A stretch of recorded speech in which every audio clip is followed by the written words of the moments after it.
Alright, ladies and gentlemen, welcome back. So, the background noise, you already know what that is. I explained it in the first two videos. I'm not going to explain it again. Actually, yeah, I will. It's clothes drying in the dryer, just to say it again.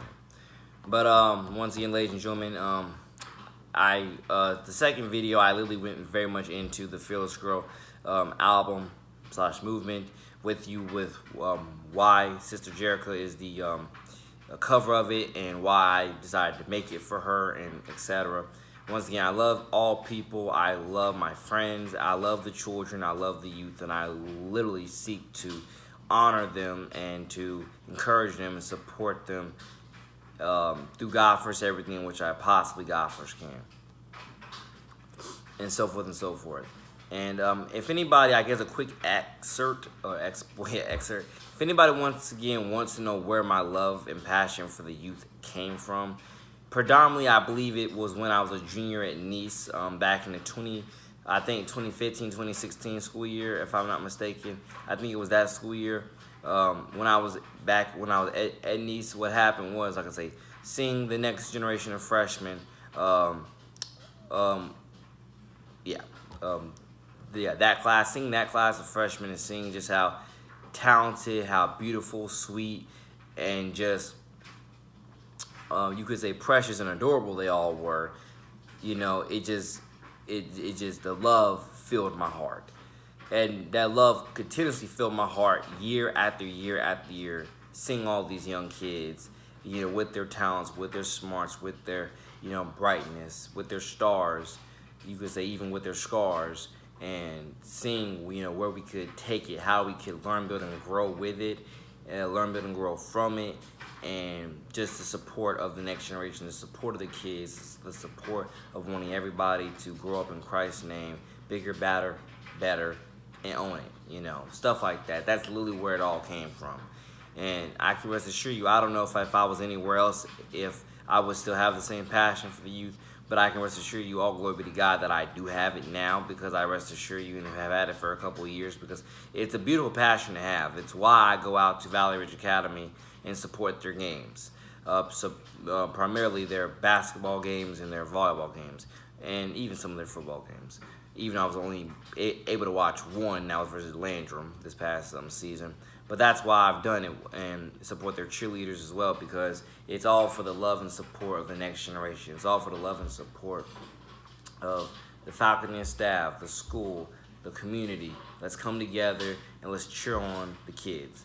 Let's come together and let's build a better family foundation, a better faith foundation for the kids, for the community. Help everybody learn, build, and grow properly and orderly in Christ's name, in which He strengthens us. That's what, again, it is 110% about in my book. And I'm very blessed, honored, and gifted to be a part of it. And you could even say, in many cases, to be leading it. Leading it and bleeding it. So it is definitely to my heart, it is to my core, to my personality, to my Jesus Christ salvation, everything. So forth and so forth. I'm very blessed for the school supplies that I was able to donate to them this past basketball season, even though, well, actually, now they're in the postseason. But the school supplies I was able to donate to them this past last month in February, it was a very much of a blessing to be able to donate twice to them with school supplies. Now, my next stop is hopefully donating to Palm Valley Academy, which is right across the street from me, donating to them with school supplies. But then, when it comes to that topic of school supplies, I'm out to donate school supplies to everybody. It doesn't matter what school you're at. I want to donate to you. I want to give back to you, give back to the community, give back to the kids, and I want the kids to feel loved. I want the parents to feel, you could say as well, loved and cared about and respected.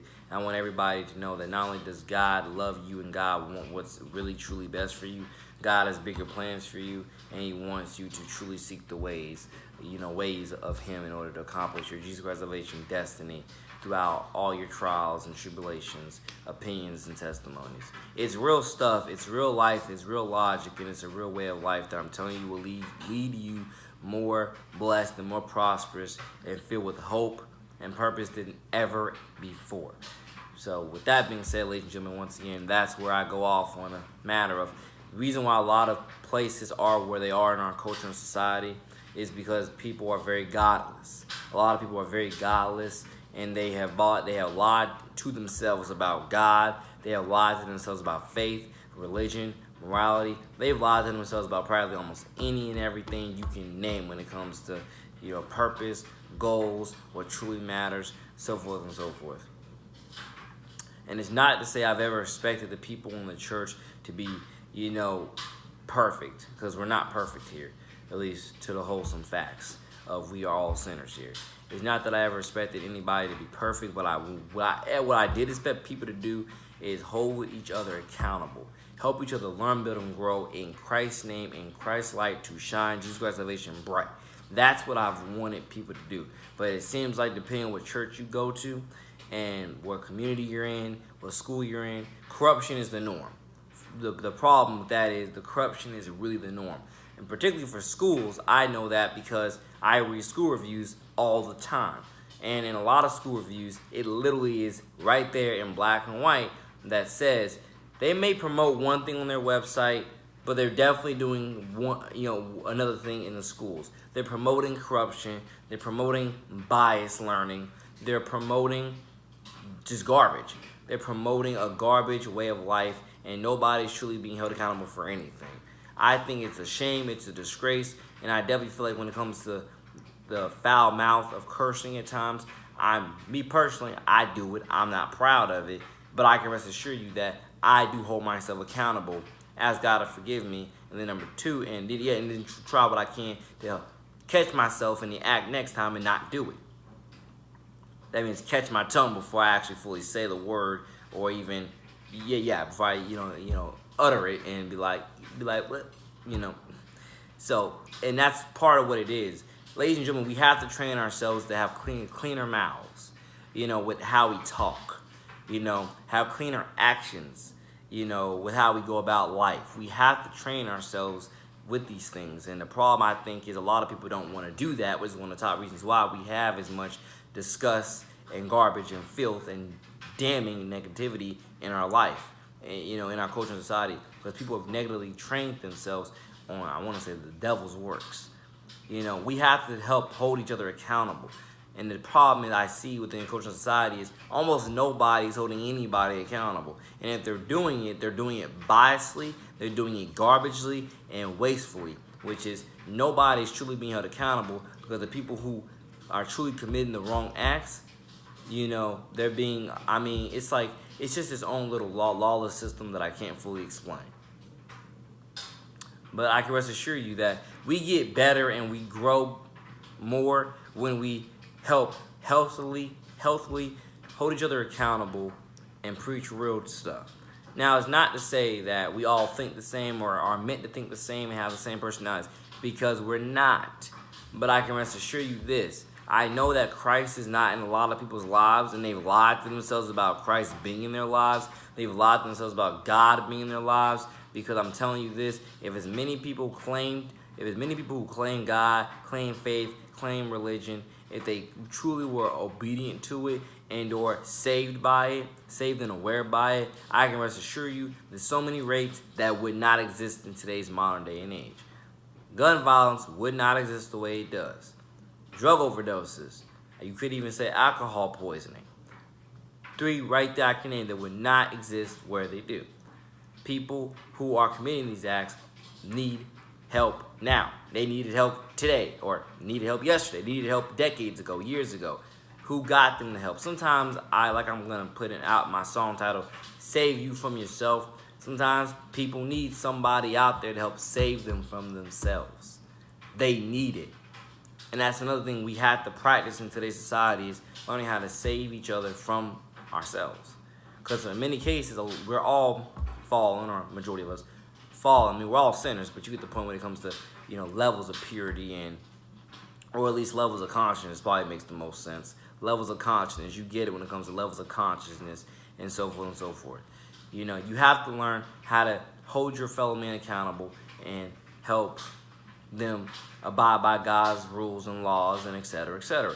You have to learn how to do that. You can't be selfish with it, ladies and gentlemen. You cannot be selfish with it. That's one of the top things I'm telling you has led us towards the damnation dark path which we're on today. Is a lot of people want to be as negatively selfish with it as possible. For example, the old school testimony and principle of, when you turn 18 years old, you can do whatever you want and you don't have to listen to anybody. that is very much a 18-year-old principle that a majority of people definitely operate under. I guess you could say young people. Majority of us operate under. I can rest assured you that when I turned 18, that was not my ideology. I was going back and forth in my mind about it, rest assure you that. But it was never my full sold on ideology because I knew that was not fully true. You always, almost always, depending on where you live and how you live, have to listen to somebody, have to abide by somebody's rules. And I can rest assure you that within life, within testimonies and tribulations, what we're not training our kids on is how to be prepared and ready for 18-year-old life and beyond, which is pretty much adulthood. A lot of parents, I think, have absolutely failed their children at doing that, which is why you have so many young children going down the wrong path and getting in trouble each and every day because they have been guided down the wrong path and nobody's there to save them. Nobody's there to pull them aside and be like, you got to do better, you can do better, and this is direct how to do better. That needs to be there. That needs to exist in our society. Not to say you don't have it in certain parts of society, but we need it in everywhere. We need it in every part of society.